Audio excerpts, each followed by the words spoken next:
자, 오늘은 제8강 민수기 7장입니다. 7장 하겠습니다. 레위인들의 역할들, 레위인들에게 주신 하나님의 은혜를 볼 수 있도록 하겠습니다.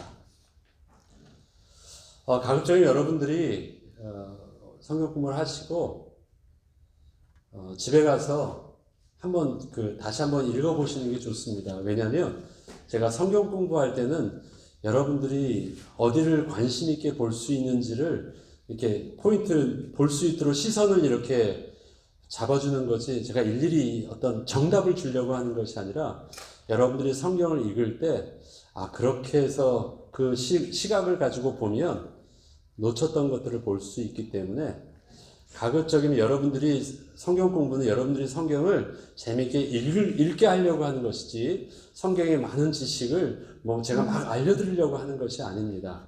우리는 평생 성경을 내가 읽으면 됩니다. 읽고 재미있게 하다 보면 그냥 그 하나님이 내게 주신 은혜들을 볼 수 있습니다. 저도 성경을 꽤 오랫동안 읽었어요. 그냥 읽다 보니까 하나님께서 보게 해주시는 은혜가 있고 또 열어주시고 기억나게 하시고 그리고 그것이 삶의 가장 중요한 순간에 이끌어 주십니다. 여러분들이 성경을 가깝게 하려는 것이 저희 교회에서 하는 성경 공부의 목적입니다. 그것을 두시고 염두에 두시고 배웠으면 좋겠습니다. 성막이 완성되고 기물이 다 만들어진 후에 모세가 또 성막과 그 기물들의 기름, 관유를 모두 이렇게 다 발랐죠. 그게 오늘 민수기 7장에 나와 있는 내용인데요. 그 이유는 무엇 때문에 그랬습니까? 성막과 성전의 기물들을 만들었어요. 그런데 거기 왜 관유 있죠? 관유도 만드는 방법이 분명히 있었습니다. 그 기름을 발랐어요. 그 바른 이유는 무엇이었죠? 그래요. 거룩하고 구별되게 하려고 해요. 모세가 아무리 애쓰고 그 노력해서 성막을 만들었어요. 아무리 귀한 금으로 만들었고 귀한 재료를 가지고 다 만들었어요. 가장 멋지게 가장 좋게 다 만들었어요. 그렇다고 해서 그것이 하나님의 것이 될 수 있는 것은 아니에요.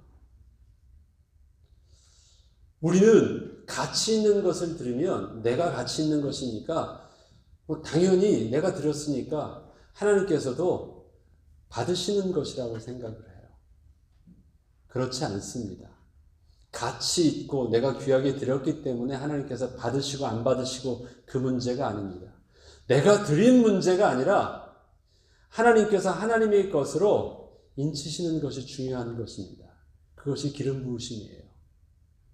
내가 주님께 나아갔다고요? 내가 아무리 신앙 고백을 하더라도 성령께서 내게 기름 부어주심이 없다면 아무 소용이 없는 것입니다. 나의 가치는 나 자신의 가치가 아니라 하나님께서 기름 부어주신 은혜가 나의 가치예요. 하나님의 소유는 내가 결정하는 것이 아니라 하나님께서 결정하시는 것입니다. 성막에서 가장 중요한 것이 그거예요. 왜 기름 부음이 필요합니다? 왜? 그때만이 거룩하게 구별되어져서요. 가치 있는 것과 거룩한 것은 달라요. 우리가 보는 금의 가치는 뭐예요? 가장 비싼 것, 가장 화려한 것, 세상에서 사람들이 가장 좋아하고 소중히 여기는 것. 그러나 하나님은 그 금의 가치를 보지 않으시고요. 그 금이 어떻게 해요? 하나님 앞에서 거룩하게 구별된 표시가 있느냐라는 거예요. 그게 기름 부으심이에요. 그래서 우리는 하나님의 소유가 되어진다고 할 때, 하나님께 드림이 돼서 쓰임받다고 할 때 제일 중요한 것. 그래서 신약에서는 고백하는 것이 우리에게 성령의 기름 부으심이 필요하다. 그 말을 합니다. 나의 아무리 좋은 은사와 능력이 있다 할지라도 이 능력과 은사에 하나님의 기름 부으심의 은혜가 없으면 그것은 그냥 세상 것과 똑같이 다를 바 없는 거예요. 나보다도 더 잘하는 사람도 나보다 더 많이 나보다 훌륭한 사람도 많아요. 그런데 내가 다른 구별됨은 저들보다 더 뛰어나고 가치롭다가 아니라 나에겐 무엇이 있어요? 하나님의 기름 부음 받으신 은혜가 있다. 이것이 우리에게 가장 소중하게 붙잡아야 될 사실입니다. 성막이 완성되고 모든 기물들이 거룩하게 구별된 후에 이스라엘 각 지파의 지휘관들은 그 헌물로 수레와 소를 여호와께 드렸어요. 이것은 제사 때 쓰려고 드린 것이 아니라 수레와 소를 헌물로 드렸어요. 이 수레와 소를 드렸을 때 이것을 수레를 찍어서 또 끌었던 소를 번제로 드렸던 사건은 여러분 기억하시죠? 이스라엘 백성들이 그 언약궤를 빼앗겼을 때 블레셋에서 너무 두려워서 수레에다 소를 한 번도 매지 않았던 그 소를 끌고 갔을 때는 그 수레를 나무 땔감으로 사용했고 소를 하나님께 번제로 드렸습니다. 그런데 여기서는 수레와 소는 그런 것이 아니라 그냥 헌물로 드린 것입니다. 그래서 이것은 번제로나 어떤 걸로 쓰지 않고 이것을 가지고 이제 레위 지파에서 이것을 레위인의 각자 레위 지파 속에서 각 족속들이 있잖아요. 형제 지파 속에서 족속들에게 각자 그들의 역할만큼 나눠줬어요.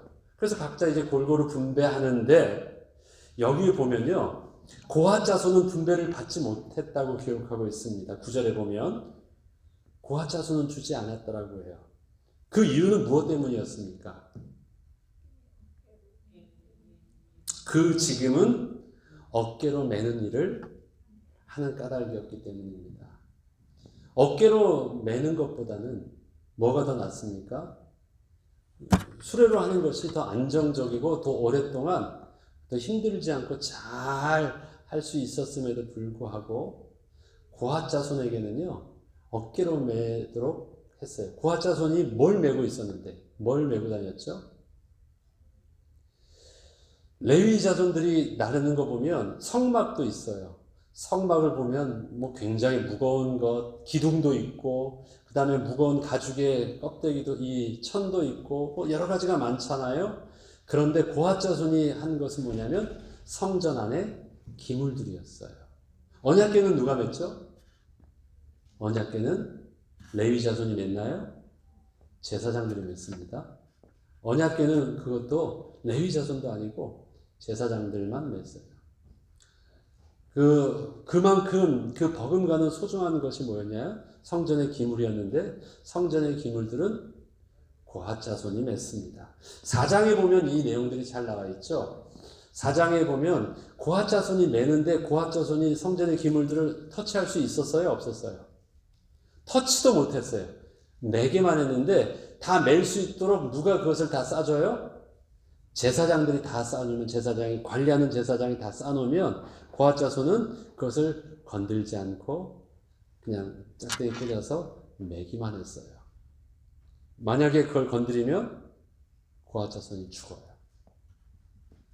매기만 했어요. 그것을 술에 끌지도 않게 됐어요. 매니까 얼마나 무거워요. 아니 다른 데는 다 수레하고 소도 주었는데 우리는 안 주었어. 왜 우리는 힘들게 하였을까? 그렇게 할 수도 있지만 하나님께서는 분명히 그것에 대한 영적인 의미 속에서 다르게 할 수 있지만 너는 반드시 이렇게 편할 수도 있지만 너는 불편하게 해. 더 가질 수도 있지만 너는 좀 더 부족하게 해. 하나님께서 하신 은사였습니다. 하나님의 은사가 하나님의 주신 직분과 은혜가 더 풍성하게 줄 수도 있지만 더 부족하게 줄 수도 있는 은혜가 있어요. 비교할 때. 근데 하나님께서 그렇게 하게 하시는 데는 분명한 이유가 있겠죠. 그 비밀은 4장 4, 5절에 보면 고핫 자손이 봉사한 후에 멸망하지 않도록 하게 하시는 방법이었다라고 합니다. 터치하지 않게 하신 것은 이유가 있으십니다. 저와 여러분에게 주신 직분이 달라요. 목회자에게 주신 직분이 다르고 평신도에게 주신 직분과 또 장로에게 주신 직분과 권사와 집사에게 주신 다 직분들이 달라요. 더 할 수도 있고 덜 할 수도 있고 물질적으로 더 할 수도 있고 덜 할 수도 있어요. 그런데 어떻게 한 거예요? 하나님께서 고핫 자손에게 수레를 주지 않으신 이유와 같은 거예요. 달라요. 그러면 그 부분들은 순종하고 그 은혜로 감당해야 될 이유가 있는 것이니까 그것을 잘 감당하는 것이 영적인 지혜요, 영적인 직분입니다. 다음 3번을 보겠습니다. 레위 자손들 중 수레와 소를 가장 많이 받은 족속은 어디? 아니 고핫 자손은 하나도 안 받았는데요. 그 수레를 다른 데보다 2배로 더 받은 지파가 있어요. 족속이 있어요. 어느 족속이에요? 무라리 족속은요. 그 직임대로 수레를 몇 개를 받았어요? 수레 4과 소 8마리를 주었어요. 다른 데에 2배 이상을 준 거예요. 하나도 받지 못한 데도 있는데 그들과 보면요 4배를 더 받은 거예요.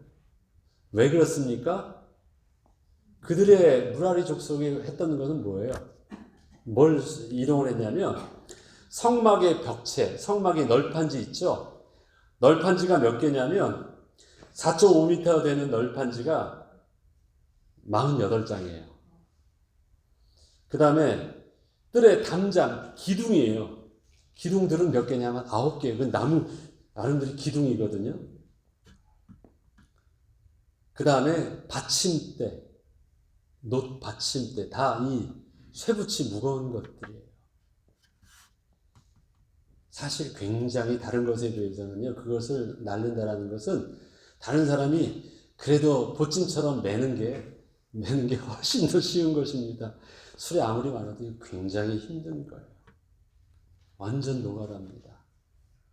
네, 그것을 감당해야 됐기 때문에 수레를 2배로 더 줬고 소를 2배로 더 줬습니다만 그래도 힘든 일들이에요.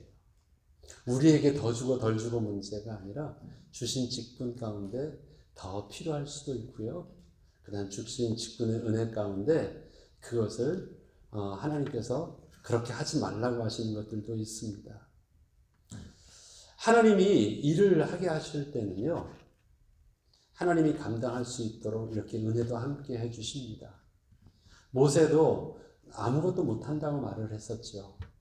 내 나이가 80이고 내가 무엇이가 아무것도 할 수 없다고 했는데 하나님께서는 그에게 직분을 맡기실 때 마치 그 직분이 무라리 족속에게 맡겼던 그 무거운 것을 감당할 수 있는 너무너무 감당할 수 없어 보이는 그 무거운 짐 같은 거였지만 하나님은 모세에게 그렇게 감당할 수 있도록 그의 입에 말이 될 수 있도록 형을 또 그의 동역자들을 붙여주시고 또 하나님께서 은혜도 줘주셔서 결국은 그 연약해 보이는 모세를 통해서 하나님은 이를 감당할 수 있도록 허락하여 주셨습니다.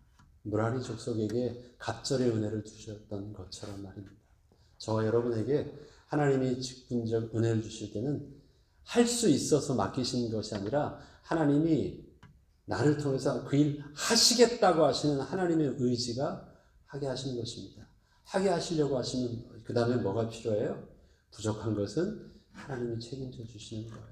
그것을 우리는 믿음으로 고백하고 내가 무엇이간데 그러지 말고 주신 은혜 감당하겠습니다. 은혜 주세요 하고 하나님께 순종하는 또 지혜가 필요한 것 같습니다.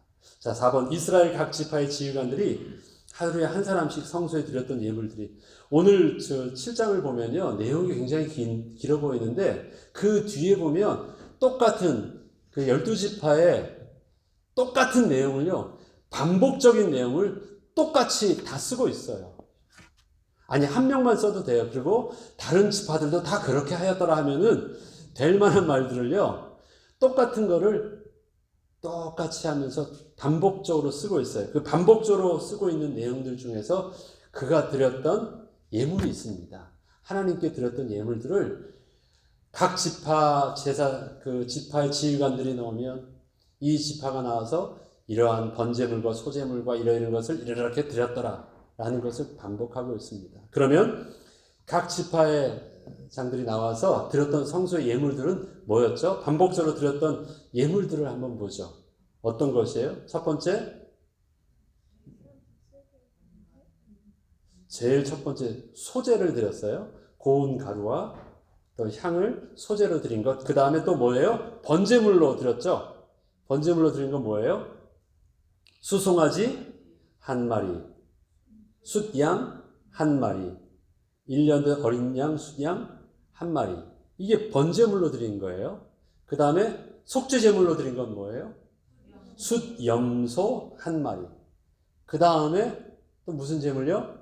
화목제물로 소 2마리, 숫양 5마리, 숫염소 5마리, 1년 된 어린 양, 숫양 5마리. 꽤 많이 드렸죠. 자, 그러면 이렇게 예물로 드렸다는 건 저희들의 제사가 몇 가지 종류의 제사를 드린다는 거예요? 4가지 종류의 지금 제사를 다 하나님께 드리는 거예요. 그 안에 영적인 의미가 다 담겨 있겠죠. 이스라엘 백성들이 드리는 그 제사를 4가지를 하는데 좀 더 우리가 여기서 관심 있게 봐야 될 것이 있습니다. 다른 것은 다 한 마리 한 마리 개념이에요. 그래서 다 그렇게만 드렸는데 화목제는요 굉장히 많아요. 화목제물은 왜 많았을까요? 예, 다 나눠 먹는다는 게 맞습니다. 그런데 나눠 먹는다는 표현을 이렇게 표현할 수 있어요. 이 제사가 무슨 제사예요? 축제가 되게 하신 거예요. 하나님과의 가장 기쁨의 축제가 모든 백성들과 함께 할 수 있도록. 그래서 그 양은요, 사실 화목 제물은 내가 하나를 드렸으면 하나만 더 드려도 되는 거 아니에요? 그리고 그걸 나눠 먹어도 되는데 하나님께서 이 화목 제물은요, 그 앞에 제물과 비교할 때 예, 어떤 비례에 맞지 않도록 특히 많게 하셨어요. 이것은 뭐예요? 이 하나님께 드려지는 이 헌신이 또 제사가 모든 백성들이 함께하는 축제가 되게 하신 거예요. 그렇게 하라고 해서 이걸 다 나누니까 5 곱하기 10이 하니까 60마리가 돼요. 다 이 양이 소도 그렇고요. 소는 24마리가 되나요? 곱하기 2니까 24마리. 나머지는 5마리씩이니까 60마리씩 되면 전체적으로 하면요. 굉장히 많은 숫자가 온 백성이 함께 즐거워하고 축제가 될 수 있도록 하신 것을 볼 수 있습니다. 그래서 다른 것보다도 화목제를 통해서 제물을 통해서 모든 백성의 하나님께 이 성전 봉헌과 그 다음에 모든 하나님 앞에 드려지는 이 성막의 잔치가 성막이 축제가 되게 하셨습니다. 자, 그것이 마지막 번에 있는 것입니다. 우리가 하나님께 드려지는 제사, 번제와 그 다음에 속죄제 다 필요합니다. 속건제 다 하나님께 드려지는 감사의 제물이 맞습니다. 그렇지만 이 모든 제사에 대해서 화목제를 통해서 우리는 기본적으로 우리 백성들과 함께 또 우리 성도들과 함께 무엇이 되어야 되냐면 축제의 예배가 되어지는 것, 하나님이 우리 예배를 통해서 가장 원하시는 은혜의 비밀이 아닌가 싶습니다. 날마다 이러한 영적인 비밀들이 우리 주님에게서도 늘 함께 했으면 좋겠습니다. 사실 그 코로나 이전에 함께 식사하고 하는 너무 좋았는데 그것을 서로 하지 못하고 친교할 수 있는 것이 조금 아쉽습니다. 속히 정상적인 우리의 예배와 모임이 될 수 있도록 늘 기도하면서 잘 준비하셔야 되겠습니다. 기도하고 마치겠습니다. 하나님 아버지 감사합니다. 이스라엘 백성들에게 주신 또 성막을 주신 은혜, 또 이스라엘 백성들에게 특별히 구별되게 하나님께서 거룩하게 기름 부어 주셔서 하나님의 거룩한 구별된 소유가 되게 하신 은혜, 하나님 우리들도 성령의 기름 부으심을 다하여 우리의 몸이 우리에게 주신 하나님의 은사가 하나님의 소유로 쓰임받기를 원합니다. 세상에서 가치 있는 것이 아니라 하나님 앞에 거룩하게 구별된 은혜의 비밀들이 우리의 삶을 통해서 주 앞에 나타나게 하시고 주님 앞에 헌신되게 하여 주옵소서. 감사드리며 우리 주 예수 그리스도 이름으로 기도합니다. 아멘.